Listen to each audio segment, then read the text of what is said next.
자, 2번도 보세요. 저는 발표를 잘할 수가 없어요. 저는 발표를 잘할 수가 없어요. 그럴 때는 무엇이 발표를 잘하지 못하도록 막고 있죠? 이렇게 이제 그 방해물이 뭔지, 장애물이 뭔지를 질문해야 되고, 그 다음에는 만약 발표를 잘하게 되면 어떻게 될까요? 만약 발표를 잘하게 되면 어떻게 될까요? 이렇게 이제 잘 할 수 있을 때에 그 긍정적인 미래를 생각하게 만들어야 됩니다. 자, 뭐 강의에 대해서도 마찬가지로, 저는 강의를 잘할 수가 없어요. 무엇이 강의를 잘하지 못하게 막고 있죠? 저는 긴장되고 떨리고 불안해요. 그렇군요. 긴장되고 불안하고 떨리는 사람은 다 강의를 못할까요? 어떤 사람은 긴장되고 떨리지만 강의를 잘할 수 있는 사람도 있지 않을까요?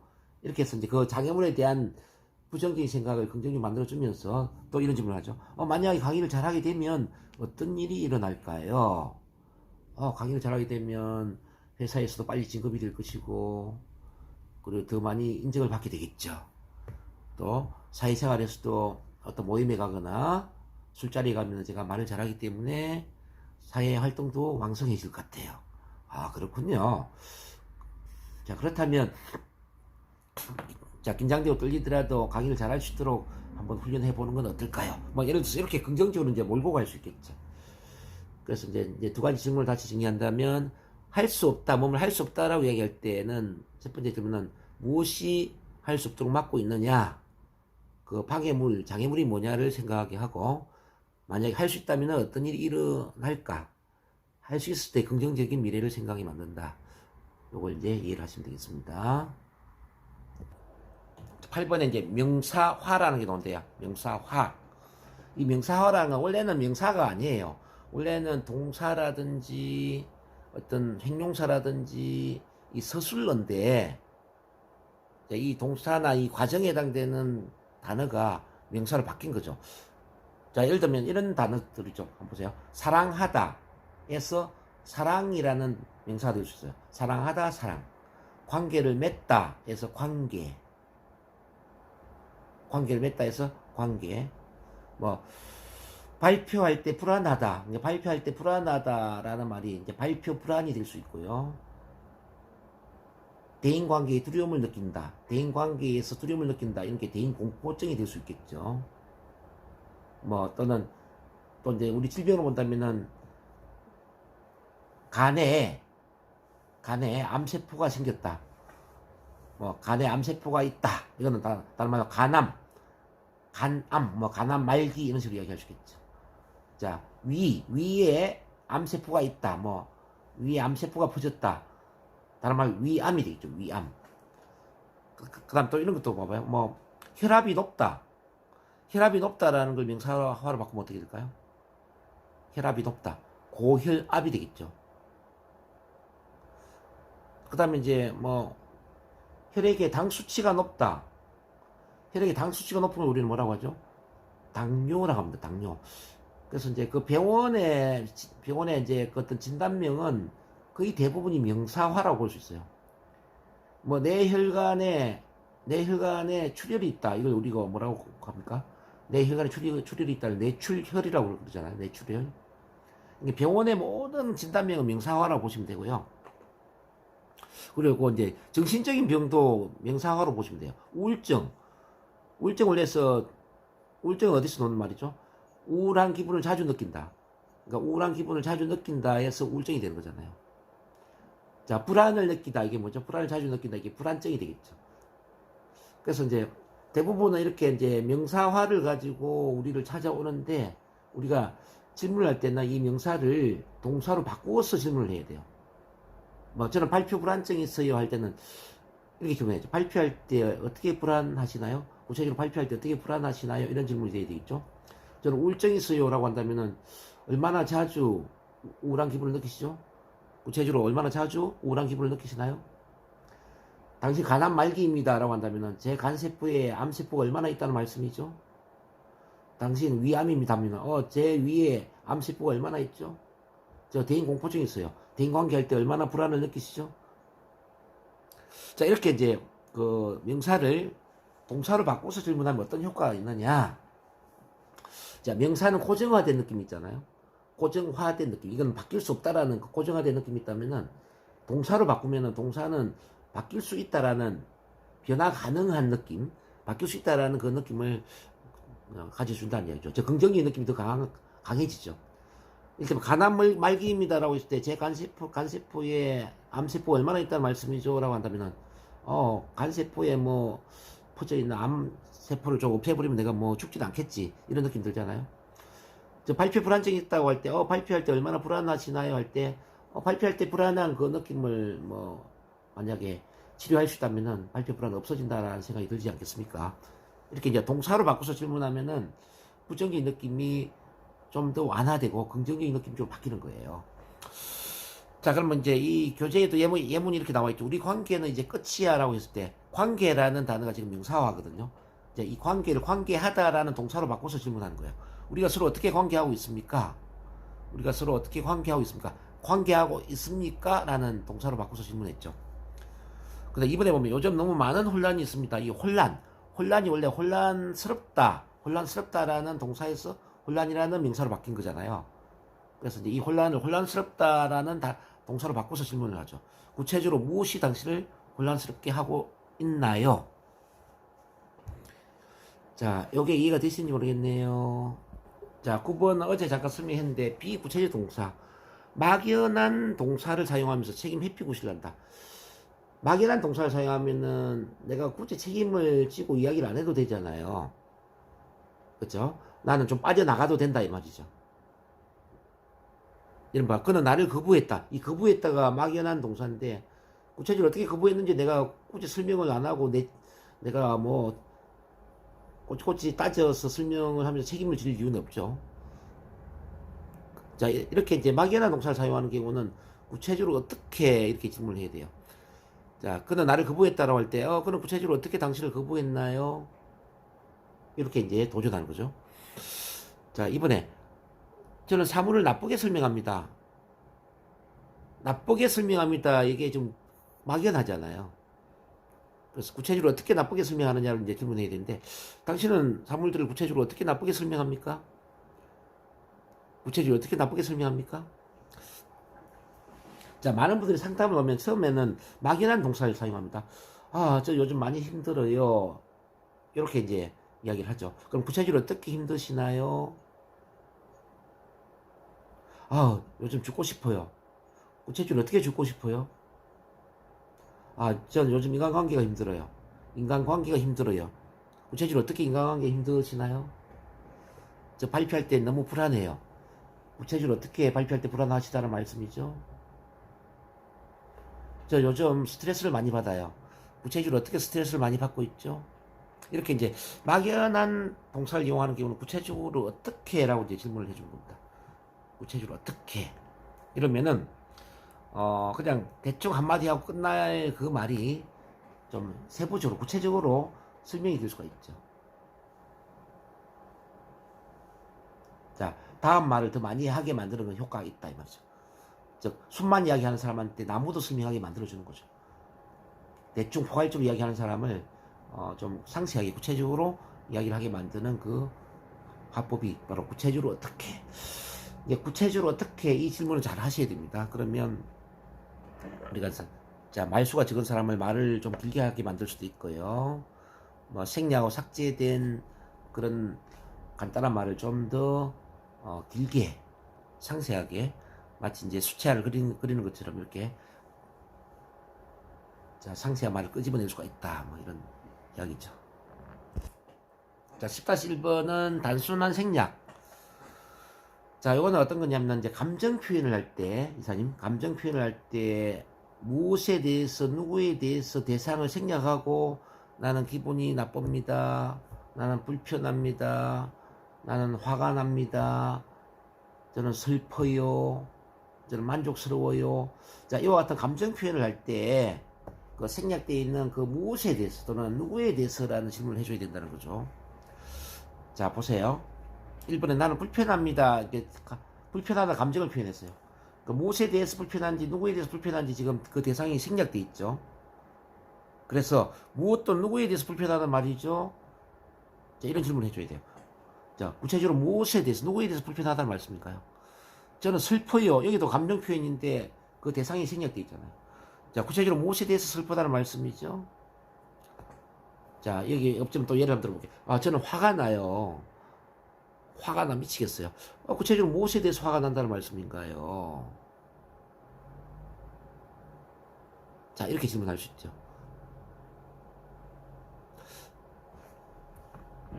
10-2번 이제 참조 색인의 길련인데 어떤 그 구체적인 사람이나 이를 언급하지 않고 일반화시키는 경우입니다. 일반적인 사람을 인용해서 이야기하는 거예요. 구체적인 사람을 언급하지 않는 거죠.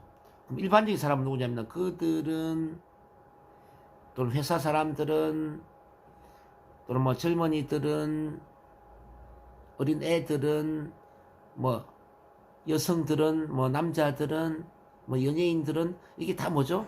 일반적인 사람이잖아요. 그러니까 이렇게 일반적인 사람 이야기하면 그 사람이 구체적으로 누구인지를 모르잖아요. 그래서 참조색인의 길리가 된다는 거예요. 그러니까 일반화된 사람이나 일반화된 일을 언급할 때 이게 이제 참조색인의 길리가 된다. 그러면은 이거는 또 어떤 효과가 있냐면은 우리 비구체적 동사를 막연하게 이야기하면서 책임 회피의 구실이 되는 것처럼 일반적인 사람을 이야기하더라도 책임 회피의 구실이 되는 거예요. 자, 이를테면 그들은 내 말을 듣지 않아요. 이 그들이 누군지를 구체적으로 밝히지 않음으로써 나는 책임이 없다라는 거죠. 자, 이렇게 그들은 내 말을 듣지 않아요 라고 할 때 그래서 그들이 누구인지를 구체적으로 질문해야 돼요. 구체적으로 그들은 누구죠?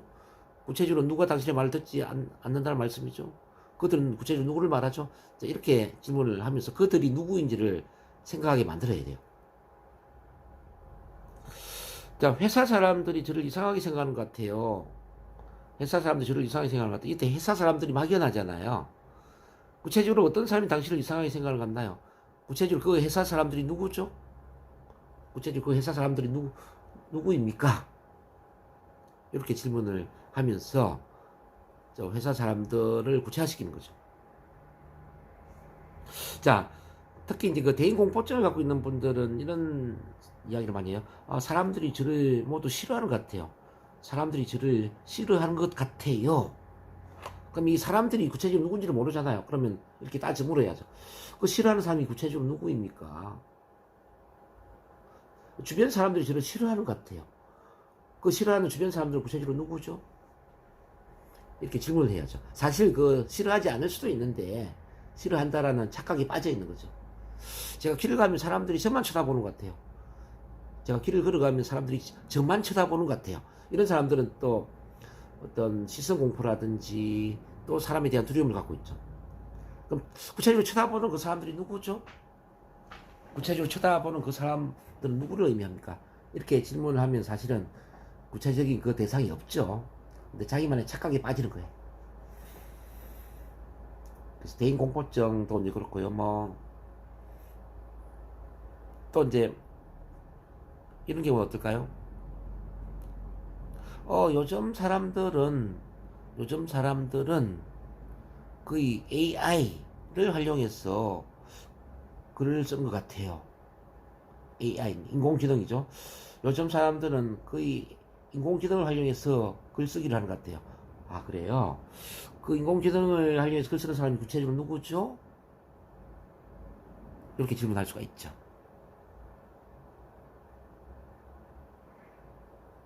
자, 이게 이해가 되셨는지 모르겠네요. 자, 이제 한 가지 더 볼게요. 이제 상점에 옷가게에 갔는데 이제 옷가게 주인이 이렇게 이야기를 해요. 요즘 젊은 여성들은 이런 옷을 좋아합니다. 뭐 물론 이제 일반화된 이야기인데요. 근데 내가 이제 구체적으로 한번 물어보고 싶어요. 진짜 이 사람이 제대로 된 이야기를 하는지 안 하는지. 요즘 젊은 여성들 이런 옷을 좋아합니다. 구체적으로 이 옷을 좋아하는 젊은 사람은 누구죠? 이러면 상당히 좀 당황스럽겠죠. 근데 많은 분들이 검증되지도 않는 그런 이야기들을 이렇게 참조책이나 길교로 이야기하거든요. 뭐 요즘 젊은이들은 이런 옷을 좋아하고 요즘 젊은이들은 이런 커피를 좋아하고 그러면서 이제 물건을 팔려고 그러죠. 그때는 따져 물어야 된다는 거죠. 구체적으로 이 커피를 좋아하는 젊은 사람 누구입니까? 또는 이제 또 어르신들 중에 이런 이야기를 하는 사람이 있죠. 요즘 젊은 애들은 버르장머리가 없어. 요즘 젊은 애들은 버릇이 없어. 이렇게 이야기할 수 있잖아요. 그럼 버릇이 없는 그 젊은이가 구체적으로 누구죠? 그러면 사실은 말을 못 하겠죠. 사실 검증되지 않는 일반적인 이야기를 하면 자기는 이제 빠져나가고 책임 회피 구실을 한다 이 말입니다. 그래서 어쨌든 부정적인 이야기를 일반적인 사람을 통해서 이야기할 때는 우리가 따져 물어야 됩니다. 구체적으로 그들은 누구냐? 자, 이런 식으로 따져 물어야 된다 이 말이죠. 자, 비교 생략. 자, 이 비교 생략은 비교적인 단어를 사용하면서 비교의 증거를 말하지 않고 있어요.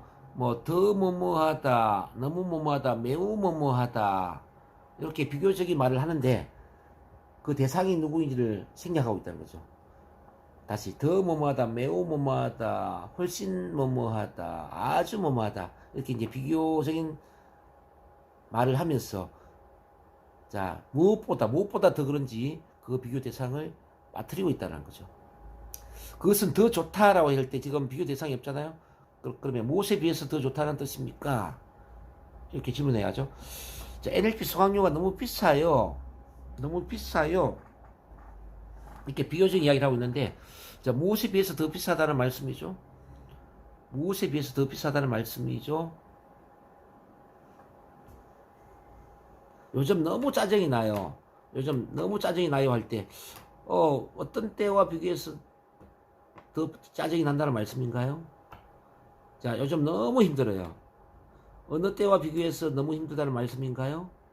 자, 이렇게 이제 우리가 비교 대상 질문할 수 있겠죠. 날씨가 너무 추워요. 그럴 수 있잖아요. 날씨가 너무 추워요. 이것도 비교 대상이 없죠. 어떤 때와 비교해서 날씨가 춥다는 뜻인가요? 자, 이런 구조로 가는 겁니다. 그래서 이제 우리가 메타 모델을 1번부터 10번까지 쭉 나가봤는데, 요게 지금 이제 이걸로 끝이 되면 안 되고요. 교재를 덮어놓고 바로 설명이 가능해야 돼요. 이사님. 자, 1. 마음 읽기는 상대방의 마음을 짐작을 해서 사실인 것을 말을 하는 겁니다. 예를 들어서 당신은 나를 좋아하지 않는 것 같군요 할 때, 자, 내가 좋아하는지 좋아하지 않는지 그걸 어떻게 알아요? 이렇게 이제 얘도 설명해야 돼요. 자, 2번 수행자 상실. 같이 판단을 할 때 판단하는 그 주체를 생략하고 옳다 옳지 않다, 뭐 좋다 좋지 않다와 같은 말을 하는 경우입니다. 자, 예를 들어서 자, 밤늦게 여자가 집에 들어가지 않고 돌아다니는 것은 옳지 않은 일이에요 라고 얘기할 때, 그것은 누구의 말이죠? 누구에 의하면 그렇다는 말씀이죠? 이렇게 도전을 해야 된다는 겁니다. 자, 3번의 인과관계. 인과관계는, 자, X 때문에 와야 하다. 이렇게 이제, X와 Y가 전혀 인과관계가 아님에도 불구하고 마치 인과관계인 것처럼 설명하는 거죠. 자, 예를 들어서, 당신 때문에 화가 나 죽겠어요. 라고 할 때, 구체적으로 내가 어떻게 당신을 화나게 했나요? 화가 난다고 다 죽나요? 이렇게 해서, 그, X와 Y가 아무런 관계가 없을 수도 있다라는 것을 우리가 질문을 통해서 따져 물어야 됩니다. 4번의 폭문등식은 X, Y가 별개의 관계일 수도 있는데 똑같은 관계인 것처럼 통일시하는 경우, 이게 바로 이제 폭문등식입니다. 이를테면 선생님은 항상 저한테 야단만 치세요. 선생님은 저를 좋아하지 않는군요. 그러니까 이제 야단치는 거하고 좋아하지 않는 걸 통일시했을 때 우리가 따져 물어야죠. 너는 좋아하는 사람한테 야단친 적은 없니? 자, 이런 질문을 통해서 좋아하는 것과 야단치는 건 아무 관계가 없다라는 것을 일깨워 주는 겁니다. 그 다음 5번에 기본 가정. 이거는 기본 전제를 깔고 기정사실화하고 부정적인 이야기를 할 때, 그때 우리가 다시 따져 물어야 되는데, 구체적으로 어떻게 이렇게 질문을 해야 됩니다. 내가 최선을 다했다는 사실을 그가 안다면은 나를 그렇게 부정적 평가하지 않았을 텐데, 여기에 이제 기본 가정이 뭐냐면 최선을 다했다. 두 번째는 그 사실을 그가 모른다. 세 번째는 부정적 평가했다. 이런 기본 가정이 들어있지 않습니까? 이걸 다시 이제 도전하는 거죠. 구체적으로 어떻게 최선을 다했나요? 그가 모른다는 사실을 어떻게 알 수 있을까요? 자, 구체적으로 그는 어떻게 부정적 평가를 했나요? 이렇게 이제 기본 가정에 대해서 다시 따져 묻는 게 필요합니다. 6번의 포괄적 수량화. 이거는 전무한 것으로, 자, 전무한 것으로 표현할 때, 자, 그 전부나 전무에 해당되는 말을 다시 반복하면서 질문해야 됩니다. 난 항상 사물을 나쁘게 판단합니다. 항상이라는 단어가 있잖아. 항상 그래요? 단 한 번이라도 나쁘게 판단하지 않는 적은 없었나요? 자, 이렇게 이제 질문해야죠. 저는 항상 사람들 앞에 서서 발표할 때는 떨려요. 제가 발표할 때는 항상 떨려요. 아, 항상 떨려요? 단 한 번이라도 그렇지 않은 적은 없었나요? 이런 식으로 질문한다는 거죠. 7번에 그 스법 기능의 필수성은 뭐뭐 해야 한다. 꼭 뭐뭐 해야 한다. 이 강박적인 사고를 할 때 만약 뭐뭐 하지 않으면 어떤 일이 일어날까요? 도전해야 됩니다. 저는 이번에 꼭 합격해야 돼요. 라고 할 때, 합격하지 않으면 어떤 일이 일어나죠? 이렇게 이제 그 합격 반대의 이제 해야 된다. 그 반대의 그 결과를 생각하면서 하지 않아도 큰 문제가 안 된다라는 생각을 일깨워주는 거죠. 그 다음에 가능성의 스법 기능. 뭐 할 수 있다, 할 수 없다라는 말을 할 때 무엇이 할 수 없도록 막고 있느냐? 만약에 할 수 있다면 어떤 일이 일어날까? 이런 도전을 해야 됩니다. 저는 공부를 할 수가 없어요. 라고 할 때, 무엇이 공부를 할 수 없도록 막고 있죠? 만약 공부를 할 수 있다면 어떤 일이 일어날까요? 이렇게 이제 할 수 없게 막는 방해물과 할 수 있었을 때의 어떤 긍정의 미래를 생각하게 만드는 게 바로 가능성의 스법 기능입니다. 그 다음 8번의 명사화. 원래는 이제 동사나 과정의 단어인데 이걸 명사를 바꾸어서 이제 이야기하는 경우잖아요. 그러니까 우리 사랑은 끝이야 라고 한다면 구체적으로 우리가 어떻게 사랑하고 있죠? 그러니까 사랑을 사랑하다라는 동사를 바꿔서 질문을 했다는 뜻이죠. 그 다음에 9번의 비구체적 동사. 그러니까 막이라는 동사를 사용하면서 책임 회피 구실할 때